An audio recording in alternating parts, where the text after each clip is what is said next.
Mencari kalung berlian.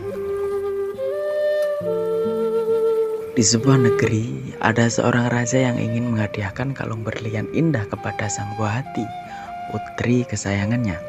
Tetapi beberapa hari kemudian, kalung itu hilang. Seluruh rakyat kerajaan itu sudah dikerahkan untuk mencari kalung di mana-mana, tetapi sia-sia saja.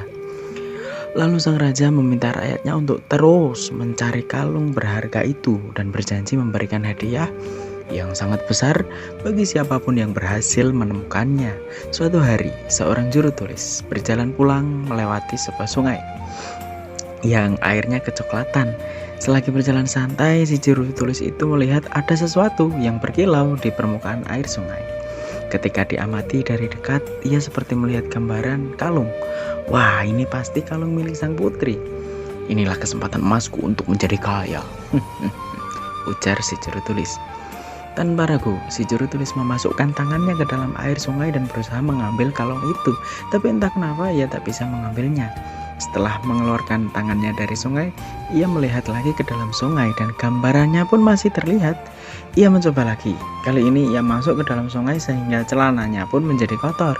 Seluruh tangannya dimasukkan dalam sungai yang dangkal itu dan mulai mencari-cari kalung itu sampai ke dasarnya. Aneh, ia tetap tak bisa menemukannya. Ia keluar dari sungai merasa sedih sekali. Ketika dilihat kembali ke permukaan sungai, gambar kalung itu masih saja ada di sana.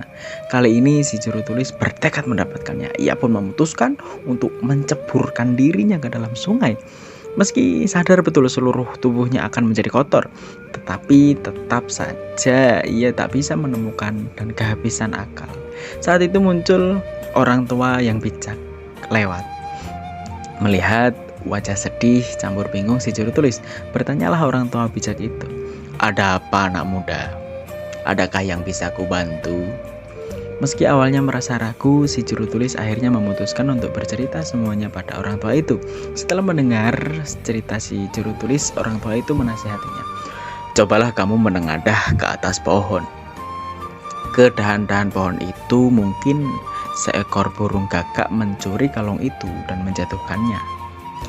Dengan segera, si juru tulis melihat ke pohon di atasnya dan benar kalung itu ternyata menggantung di dahan sebuah pohon. Jadi selama ini yang berusaha ia tangkap hanyalah refleksi bayangan kalung yang asli yang berada di atas pohon tepat di atas sungai.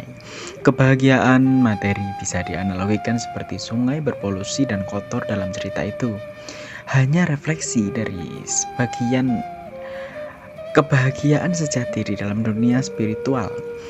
Kita tidak akan bisa meraih kebahagiaan yang kita cari sebesar atau sekeras apapun usaha yang kita kerahkan dalam dunia materi. Sebaliknya, andalkan Sang Maha Kuasa yang menjadi sumber kebahagiaan dan kedamaian sejati.